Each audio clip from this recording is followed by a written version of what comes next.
Goya, of course, it's a film that seems to be more lyrical than many of your other films. And B, you choose to cast somebody like Mithun Chakraborty, who doesn't really, goes against the grain of your normal casting that you've done for your films. What were the reasons? I'm glad that you found lyricism in it. Perhaps it is in the whole climate where I did the shooting. And maybe lyricism could surface on the faces of the people whom I ran into every time I was shooting.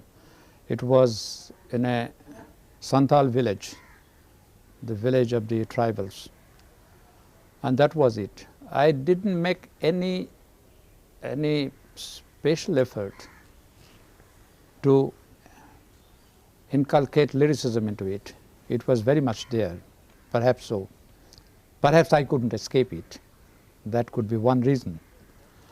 And it was possibly also there in Bhuvanesham, which was made years earlier, a kind of lyricism. The lyricism doesn't belong only to the landscapes alone. It is in the behavior patterns of the people, in the relationship of the people, which I also tried to bring in my later films, where I used human beings, the faces. This is all. But I found a kind of lyrical aspect in the kind of relationship that I tried to build up. About Mithun Chakraborty, well, he was not known at that time. I met him, I wouldn't say I met him, I saw him from a distance in Pune, in one of the, convocation, when he was to get a diploma. So we were all invited, guests there, and we were sitting there. I remember I was sitting between, on one side was Alkazi, on the other side was Rishikesh Mukherjee. I found one young man teasing the girl students. The way he was teasing the girl students, that impressed me very much. The one should have been absolutely shameless to be able to do that in presence of celebrities and quarter celebrities like me. So I asked Alkazi, who is that boy? And he asked me, don't you know him? He's a Bengali. I said, do I have to know all the Bengalis? Oh, no, he is a good actor. He's getting his diploma now. That's all I know about him. And he also told me the name. And then after 2 years, when I decided to make a film, this film, Mriga, I was thinking of somebody who could look like a man, because most of the actors on Indian scene, they don't, most of them look like, they're very effeminate in a way. So I was looking for a rugged he-man. So suddenly I remembered the face of this young man. And I was impressed by his shamelessness, because acting, for an actor to be a good actor, it is very important to be shameless. So I thought of him. I sent a long telegram to my cameraman, Mahajan.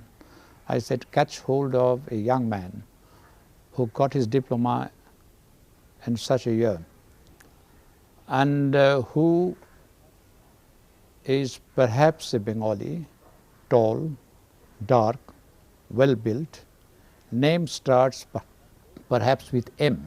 Catch hold of him and ask him to send a photograph to me. And in 3 days I got the photograph, which means Mahajan immediately caught him somewhere in Bombay. And then after 5 days he came to me. I was very much impressed by him, but I was a little worried about his hairdo. And he was very, very fond of the way he did his hairdo. And when he started talking to me, he tried to impress me by saying that he danced with Helen. And I suffered it for 3 times. But on the 4th time when he said it, I said, next time you say it, I will throw you out. And then the day before we started shooting, I called an Adivashi barber and got his hair cut. And he was completely heartbroken. But that was how we started. So it is no problem for me to have him, because I saw him, I found him to be good enough for me. I didn't care to know how good he is as an actor, but I had a hunch that he would do very well, for the simple reason that he could tease the girls the way he did. That was very impressive. I'm take you somewhere else this time, to the film that you made in Andhra Pradesh, Oka Uri Kotha. Yes. I find it a little strange that you take a Premchand story which is supposed to be set in the Hindi heartland. Yeah. You are a Bengali director and you choose to make it in Telugu. Yes. What were the reasons that compelled you to do that? Well, firstly, I had to make the film in Telugu because the producer came to me and asked me to make a film the way I want to make it. And he said the only condition is that you have to make it in Telugu. So that was the condition that was imposed on me. And this is, Premchand is one of my most favorite writers. I think he is the most important writer of this century. And all that one has to do about Premchand is to, when one reads his story, one has to invest the stories with contemporary sensibilities. Otherwise the stories look and sound very simplistic. That was it. And that is what you have to do.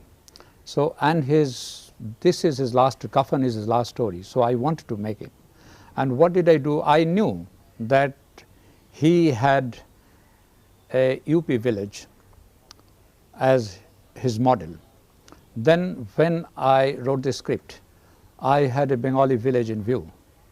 And then I transplanted the whole thing in Telangana.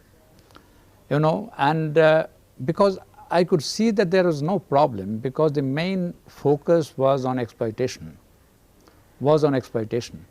And exploitation is the same everywhere. It is not dominated by the geographical features. So it's not a problem for me. And I could realize even before that there cannot be two stories of poverty and exploitation. There cannot be two different cultures. It is the same everywhere. So that's why I could make it there. And I had no problem except for the language. And the language is very important. I didn't know one, even now, I don't know one single word of Telugu, but I made it. But it was a big problem because I had to depend on my writers, who translated the lines. So that was a problem, and I had always a sense of fear, what is happening now.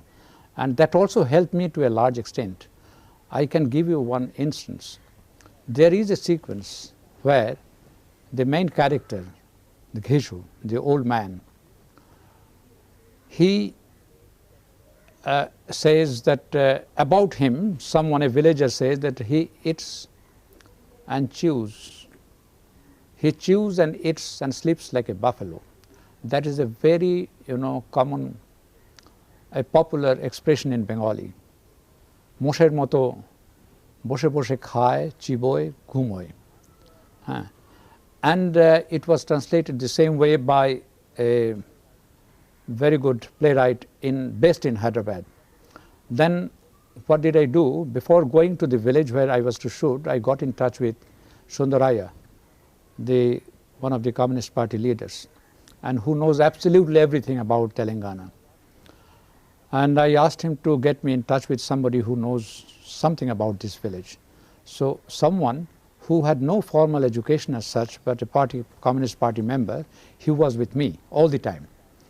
And every time I used to shoot a sequence, I used to get the lines read out to him by my Telugu assistant. And when this line was read out to him, he got furious. He said, "What do you say? Now I can see that you come from the city." He was so furious, he said it. And I said, "Why?" I said, "Who says buffalo is lazy? Buffalo is not lazy. Buffalo is our life. Only the city people think that the buffaloes are lazy." And that was a revelation to me. And I can tell you very honestly, had I made this film in Bengali, I would not have gone to anyone else. I would have straightway gone to a village. I would have a good actor. I would have used a certain dialect, and he would have used the same line, and you, the critic, you would have said, "Ah, he has done a very good job." But this is, since I didn't know the language, I was very careful, very cautious. I got every line checked and double checked by a man who knows absolutely everything about the village. And that was how I could realize how we people with our urban sensibilities, urban values, we thrust ourselves on the rural people. And we proved to be false by that. And that was something great. I can give you another instance. We have another expression which I think you have in Hindi too. The man says, I am cleverer than you. We have a Bengali expression, Tumi cholo dale dale, ami choli pataye pataye. Dal dal pat pat, something like this. If you walk on the branches of a tree, I walk on the leaves. And the translator, I mean the Hyderabad-based playwright, he said that I can give you the translation, exact translation, but we don't have any proverb like this. But it's very good. When it was read out to this man, the unlettered man, he said, he was amused. He said, oh, it's very good. And then very apologetically he told me, we have another expression, perhaps it means the same thing. I said, could you say it? And he said it.